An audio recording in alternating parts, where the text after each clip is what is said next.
తెలంగాణ మహారాష్ట్ర సరిహద్దులో వివాదాస్పదంగా ఉన్న 14 గ్రామాల అంశం మరోసారి తెరమీదకి వచ్చింది.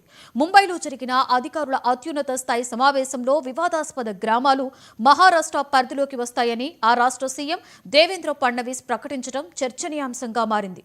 ఒకవైపు పోలవరం ప్రాజెక్టు పేరుతో 2014లో రాష్ట్ర విభజన సమయంలో ఖమ్మం జిల్లాలోని 7 గ్రామాలను ఏపీలో విలీనం చేయడంపై వివాదం కొనసాగుతుండగానే తాజాగా ఆదిలాబాద్ జిల్లాలోని మరో 14 గ్రామాలపై మరో మహారాష్ట్ర హక్కు వినియోగించుకోవడం తీవ్ర దుమారాన్ని రేపుతోంది.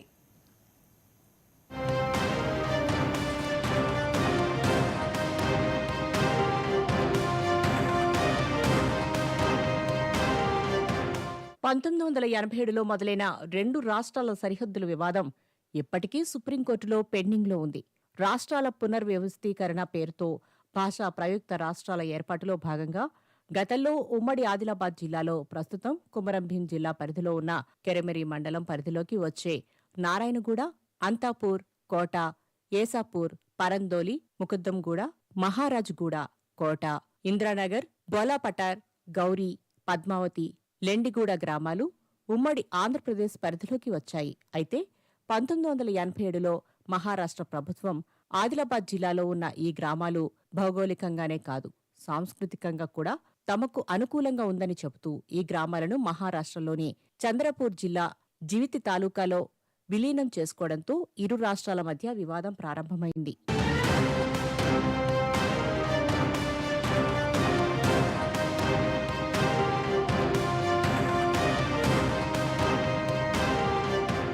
మహారాష్ట్ర ప్రభుత్వం దూకుడుగా వ్యవహరిస్తూ ఈ గ్రామాలు మహారాష్ట్ర పరిధిలోకే వస్తాయని చెబుతూ తమ ప్రభుత్వ పథకాలు అమలు చేస్తోంది.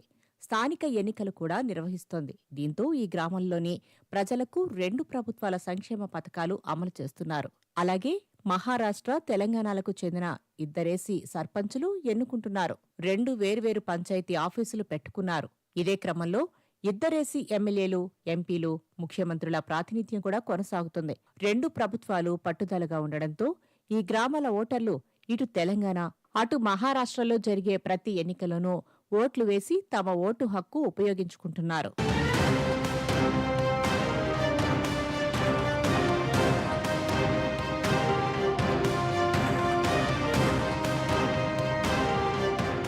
తెలంగాణ, మహారాష్ట్ర మధ్య సరిహద్దు వివాదాన్ని సామరస్యంగా పరిష్కరించుకోవడం కోసం అప్పట్లోనే రెండు ప్రభుత్వాలు కలిసి కె నాయుడు కమిషన్ను నియమించారు. రంగంలోకి దిగిన కమిషన్ ఈ 14 గ్రామాలు ఉమ్మడి ఏపీ ప్రభుత్వంలోని ఆదిలాబాద్ జిల్లాలోకే వస్తాయని తేల్చింది. అయితే దీనిపై మహారాష్ట్ర ప్రభుత్వం సుప్రీంకోర్టును ఆశ్రయించింది. ఈ కేసు విచారణ జరుగుతుండగానే తాజాగా ఇవాళ మహారాష్ట్ర ముఖ్యమంత్రి ఫడ్నవీస్ ఆ గ్రామాలు మహారాష్ట్ర పరిధిలోకి వస్తాయని అధికారులతో సమీక్షలో ప్రకటించడంతో వివాదం మళ్లీ తెరమీదకు వచ్చింది. సీఎం ఫడ్నవీస్ తీసుకున్న నిర్ణయాన్ని ఉద్ధవ్ ఠాక్రే వర్గానికి చెందిన శివసేన ఎంపీ సంజయ్ రౌత్ స్వాగతించారు. పనిలో పనిగా కర్ణాటక, మహారాష్ట్ర సరిహద్దుల్లో ఉన్న 672 గ్రామాల విషయంలోనూ మహారాష్ట్రలో విలీనం చేసుకోవడానికి ప్రయత్నాలు చేయాలని సర్కార్కు సూచనలు చేశారు. కేరామేరి మండలంలో ఉన్న వివాదాస్పద తెలంగాణ, మహారాష్ట్ర సరిహద్దులో ఉన్న గ్రామాలు 14 ఉన్నాయండి. అవి గత 60 సంవత్సరాల కింద ఆంధ్రప్రదేశ్ ప్రభుత్వం మరియు మహారాష్ట్ర ప్రభుత్వం మాదని చెప్పేసి సుప్రీంకోర్టులో కేసులు వేశాయి.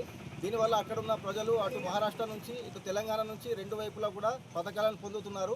కానీ నిన్న 16వ తేదీ రోజు మహారాష్ట్ర ప్రభుత్వం వాళ్ళ అధికార ప్రతినిధులు ఒక ప్రకటన చేయడం జరిగింది. ఈ వివాదాస్పదమైన ఈ కేరామేరి మండలంలో ఉన్న 14 గ్రామాలను మహారాష్ట్రలో విలీనం చేస్తున్నట్టు అక్కడ రాష్ట్ర ముఖ్యమంత్రి గారు ఒక ప్రకటన చేయడంతో ఈ కొన్ని గ్రామాలు ఉన్నాయి. పరందోలి, మహారాజ్గూడ మరియు అంతాపూర్, ఇంద్రానగర్, నారాయణగూడ, పద్మావతి అనే గ్రామ ప్రజలు ఏంటంటే మహారాష్ట్రలోకి వెళ్ళడానికి ఇష్టపడడం లేదు. వాళ్ళు తెలంగాణలో కొనసాగించాలని ఈరోజు జిల్లా కలెక్టర్ కార్యాలయానికి వచ్చి వినతి పత్రం అందజేశారు.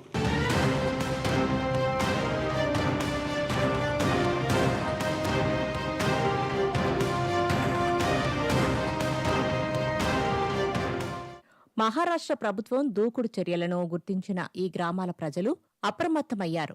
తమను తెలంగాణలోనే కొనసాగించాలని కోరుతూ ఆసిఫాబాద్ జిల్లా కలెక్టర్ను కలిసి వినతిపత్రం అందించారు. తరతరాలుగా తాము తెలుగు రాష్ట్రాల వాసులుగానే భావిస్తూ తెలుగు మీడియంలోనే చదువుకుని ఉద్యోగాలు, వ్యాపారాలు చేసుకుని జీవిస్తున్నామని తెలిపారు.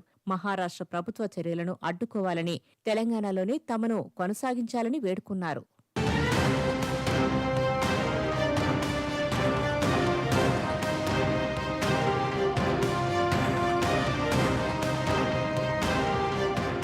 మహారాష్ట్ర సీఎం ఫడ్నవీస్ చేసిన వ్యాఖ్యలను ఆదిలాబాద్ జిల్లా కలెక్టర్ దృష్టికి తీసుకువెళ్లగా తమకు ఎలాంటి సమాచారం లేదన్నారు. తెలంగాణ ప్రభుత్వం నుంచి కూడా ఎలాంటి ఆదేశాలు రాలేదని చెప్పారు. మహారాష్ట్రతో పాటు కేంద్రంలోనూ బీజేపీ అధికారంలో ఉండగా ఆదిలాబాద్ పార్లమెంటు స్థానంలో బీజేపీకే చెందిన ఎంపీ నగేష్ ప్రాతినిధ్యం వహిస్తున్నారు. అటు కేంద్రంలోనూ ఇటు మహారాష్ట్రలోనూ బీజేపీ ప్రభుత్వాలు అధికారంలో ఉన్నందున మహారాష్ట్ర ముఖ్యమంత్రి ఫడ్నవీస్ వ్యాఖ్యల వెనుక మర్మమేంటనేది ఆసక్తికరంగా మారింది.